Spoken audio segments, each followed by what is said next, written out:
งานนี้ต้องให้อุ๋งอิงจัดการเองลาน้อยอุ๋งอิงสิจัดการเรื่องเอียงนั้นก่อนอื่นต้องขอกล่าวคำว่าสวัสดีครับผมสวัสดีพี่น้องครับว่างปลายมิตรหมอแคนแฟนหมอลำยินดีต้อนรับเข้าสู่ช่องไทยสีเกตชาแนลตกค่ำยำเย็นย่ำมือแรงครับพี่น้องป้องปลายมิตรหมอแคนแฟนหมอลำสวัสดีไปยังแฟนคลับเอฟซีลาหน่อยอุ้งอิงแฟนคลับเอฟซีสาวน้อยเพชรบานแพงสู้ขู่สู้คนนะครับเด้อเรื่องเล่าที่มันเกิดขึ้นครับสตอรี่ลาหน่อยอุ้งอิงในวันนี้มื้อนี้เป็นวันหยุดสุดหันษาของลาหน่อยอุ้งอิงได้พากันเดินทางไปสวนทุเรียนนั่นคือไร่สวนทุเรียนไร่นิมิตนครจังหวัดศรีสะเกษอยู่ที่อำเภอกันทรลักษณ์พี่น้องมิตรหมอแค้นแฟนหมอลำหลายผู้หลายคนผมว่าเบิงไปน้ำยิ้มไปน้ำเขาจะได้เห็นบรรยากาศซุปตาได้ไปโปรโมททุเรียนได้ไปลงมือตัดทุเรียนเองไปกินทุเรียนอยู่ใต้ต้นทุเรียนแต่ก่อนเห็นทุเรียนเป็นบ่ได้พะอืดพะอมจากคนไม่กินทุเรียนแต่ปัจจุบันครับให้แต่ได้มาดีอกดีใจติดใจในรสชาติถึงขนาดลุยสวนเองตัดเองกับมือนั่นคือซุปตามหาชนหรือว่าซุปตาบ้านๆเขาเสียนการแต่งเนื้อแต่งโตวการเข้าสวนของหลาหน่อยอุ้งอิงการไปกินนะครับไปกินทุเรียนไปกินมังคุดไปกินเงาะเป็นบรรยากาศที่เป็นธรรมชาติครับทางด้านเจ้าของสวนมีศักดิ์เป็นคุณอาก็ดีอกดีใจครับดีใจตั้งแต่ลาหน่อยอุ้งอิงไปเมื่อฤดูกาลที่แล้วขอลาหน่อยอุ้งอิงครับขอพรให้ทุเรียนนี่ออกดอกออกผลดกในเด้อสมดังใจปีนี้เพิ่นว่าดกกว่าทุกปีครับเพิ่นเลยอยากเชิญชวนอยากให้ลาหน่อยอุ้งอิงนี่ไปเยี่ยมไปย่ำเบิงสถานที่จริงๆนะนี่ขนาดเป็นเครือญาติเลยครับแฟนคลับ FC ผมว่าได้เบิงทางไลฟ์สดทางเพจของเพิ่นติดตามอยู่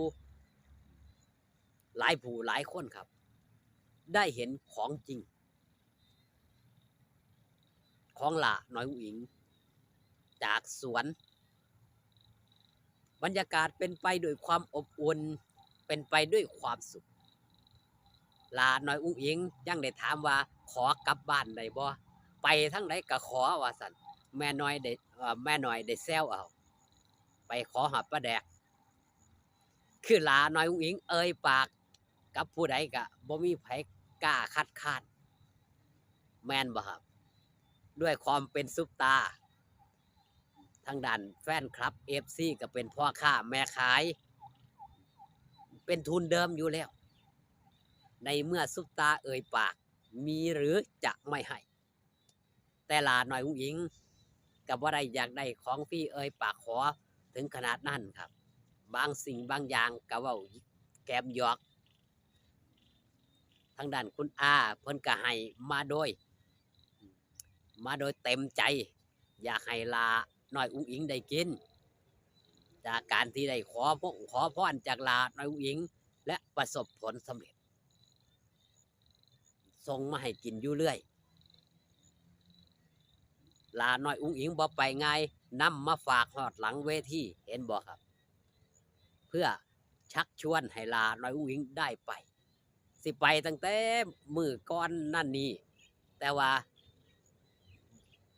บ่พากันตื่นว่าสันต่อ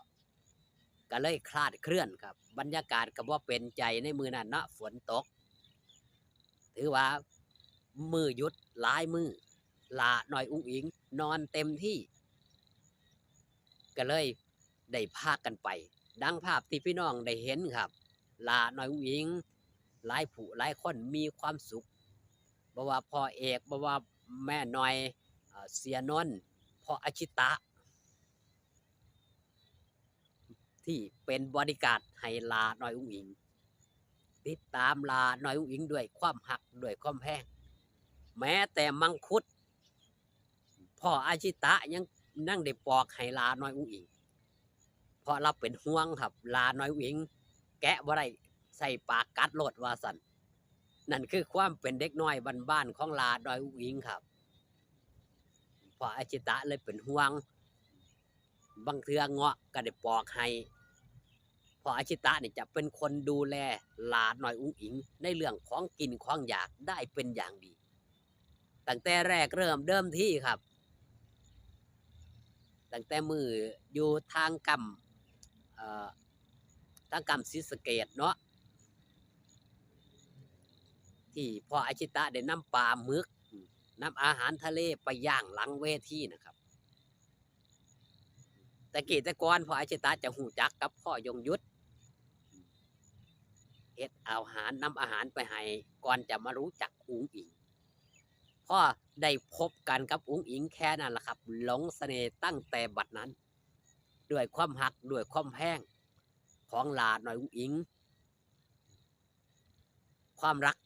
มันเกิดขึ้นจากนั้นครับจากความเป็นห่วงเป็นใยคือลูกคือหลานนี่ล่ะ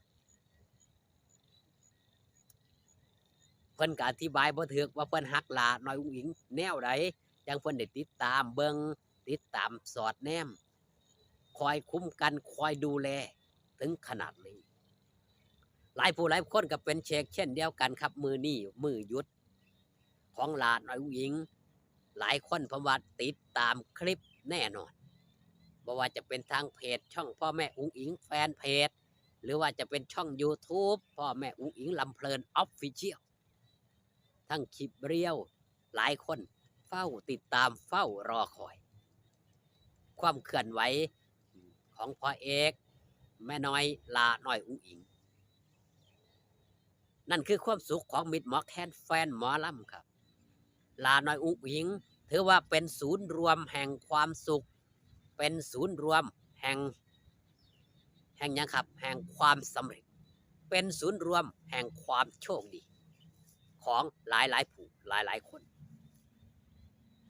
ดังนั้นการพักผ่อนเห็นลาน้อยอุ๋งอิงยิ้มแย้มแจ่มใสหลายคนก็ยิ้มแย้มแจ่มใสไปด้วยขอบคุณพี่น้องครับที่ติดตามมาเบิงมาแย่งช่องไทยซีเกตชาแนลพอกันคลิปหน้าสบายดีครับผม